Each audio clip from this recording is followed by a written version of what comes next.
a very hard played game. You know, I'm a huge fan of Kevin and a good friend. I think he's one of the best coaches and one of the classiest guys in college basketball. And so his team plays that way. You know, they've been in more close games, I think, than anybody.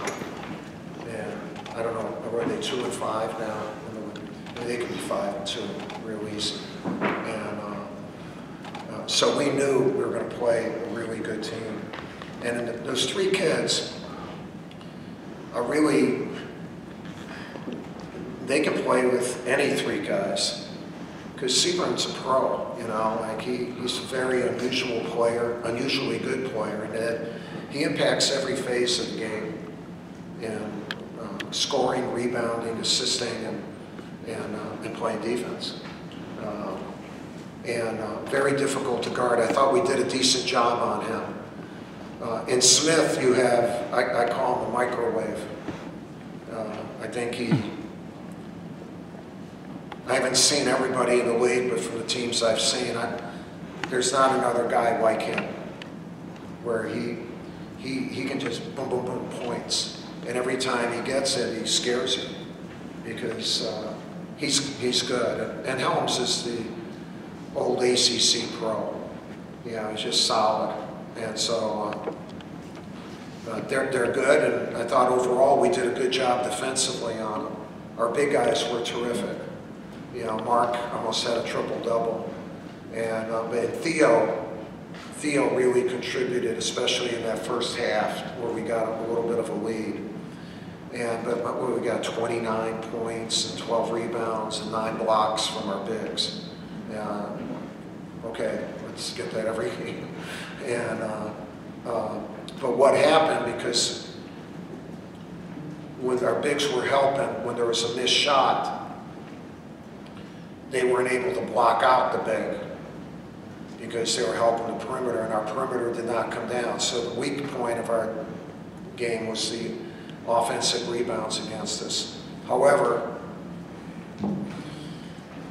you're going to give some, not that we wanted to give it up, but we limited their threes. I thought we limited penetration, and it's difficult to limit everything. And I thought Trevor played his best game since the beginning of the season. His 9 assists and 5 steals. He made a couple passes to Mark when the momentum was changing a little bit, or could have changed, because they stepped in on ball screens so you could slip, and Mark slipped. And we hit him, and Mark made good catches and finishes. And Powell played his normally solid game, and at the end of the game, I thought we tried something that we're working, but we've not worked on too much. But with the 5 guards or 5 guys, and with Powell kind of being a point center, and I thought we closed out the game well. So a good win for us. We beat a really good team, and I still don't think we're in the physical shape. I know we're not in the physical shape that we will be in, but we're getting there. So maybe I talked too much at the beginning. I'm trying to answer a lot of questions already. So just making up new ones as we go along. I'm sorry? I'm just making up new ones as we go along. I'm welcome. I'm tired of reading Steve Weissman's articles.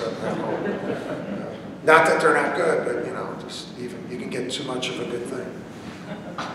We asked John about this the other night, obviously, and you mentioned the physical strength at the end, physical shape at the end, but is this looking more like the team you remember from November? I mean, are you seeing that in practice too? Is this closer to what you would have hoped to see? Yeah, but yes, but the element that's changed is AJ, and AJ did not have that spectacular game today. And he's 18. And I thought he played hard and well, but shots. I think every one of our fans thinks that whenever he shoots, he's going to hit. And I wish that was true, but today he didn't. And so he's going to go through, and he's the new element. And But Luke, one thing today, our bench really helped us. I thought Joey gave us really good minutes. Jeremy didn't give us points, but he gave us defense and 4 assists and no turnovers. And obviously Theo. So it's a little, we were really running, and before we would still run, but I think we can be a better half-court offensive team and a better half-court defensive team.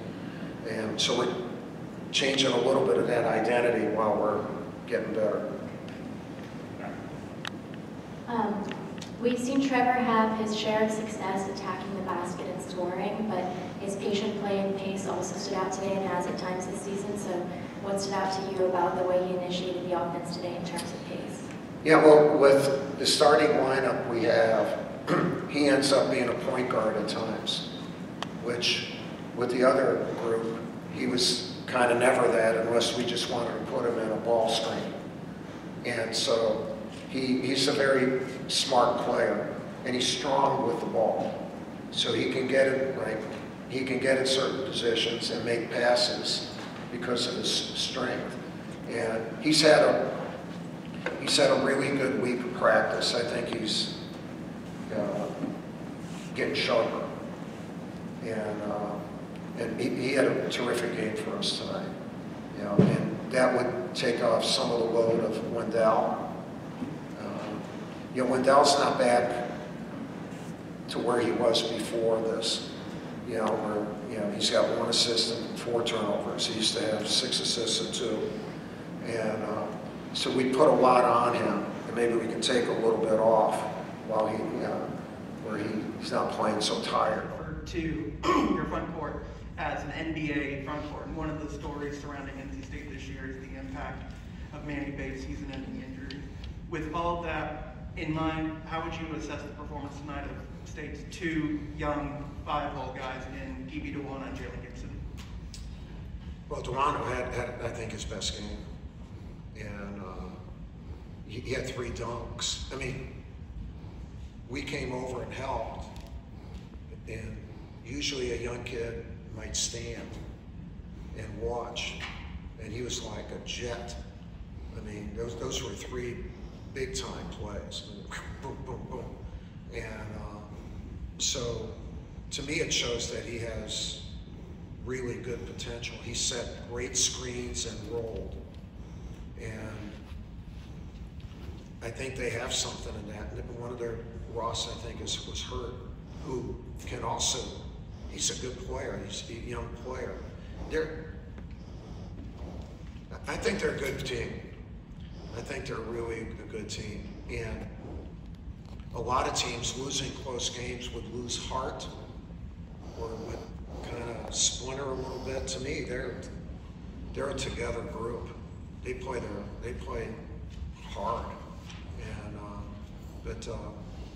our big guys were a key factor in tonight's game. There's no question.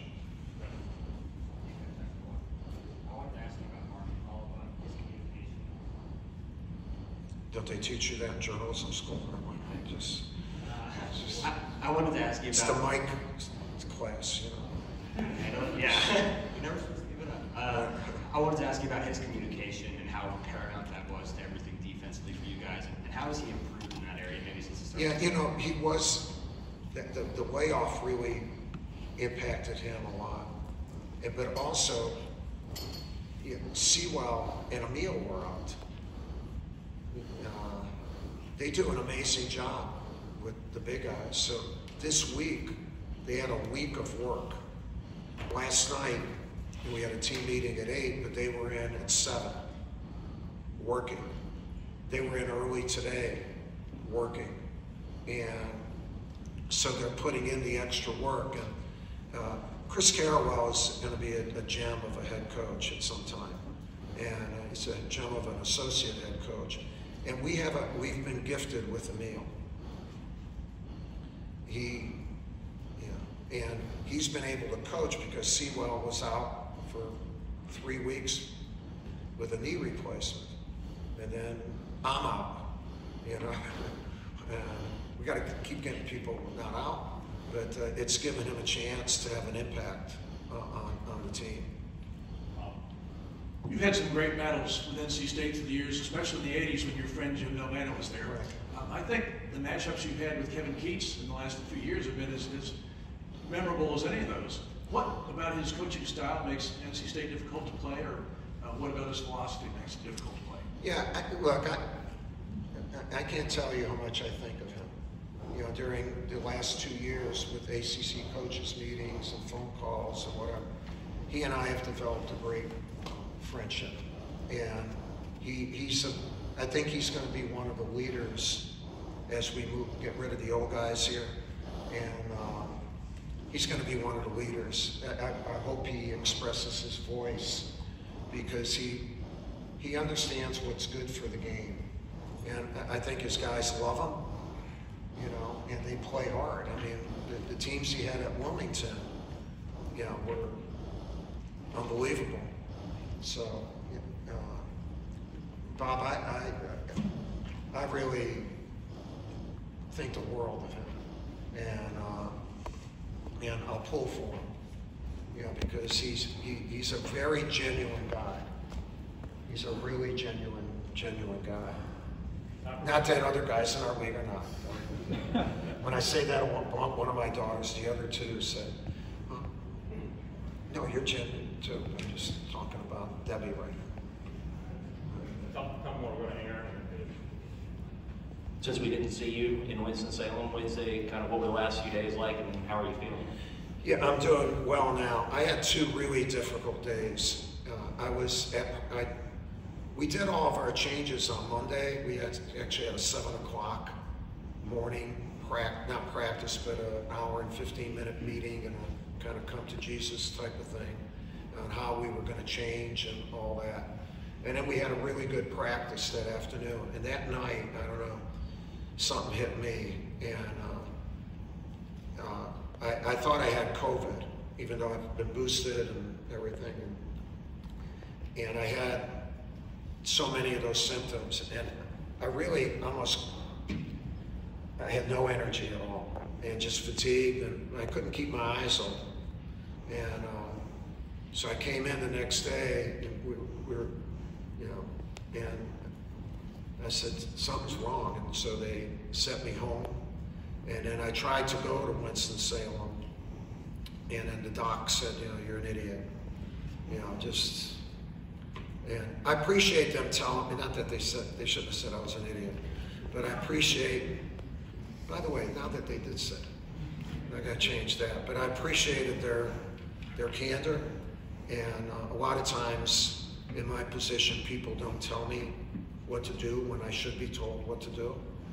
And look, the transition we're making with John, he would have done a really good job no matter what, but really he's been kind of a head coach with me the whole year. So I thought my staff was magnificent at Wake.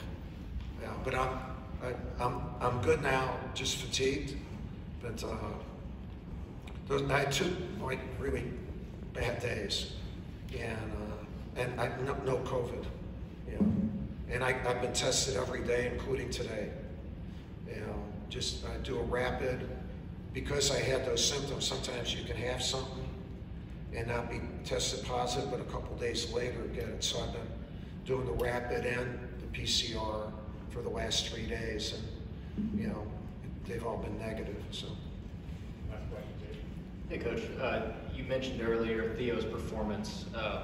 What does that do for his confidence after he's had a few games that are, you know, a little below par, I guess?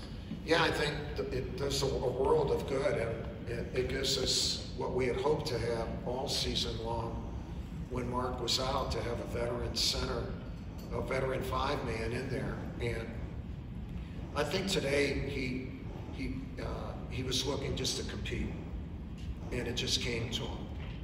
Instead of trying to measure offense, he was quicker with his offense. He was quicker with everything. And we have to show him that. And I mean, he can be a key factor for us. There's no question about it.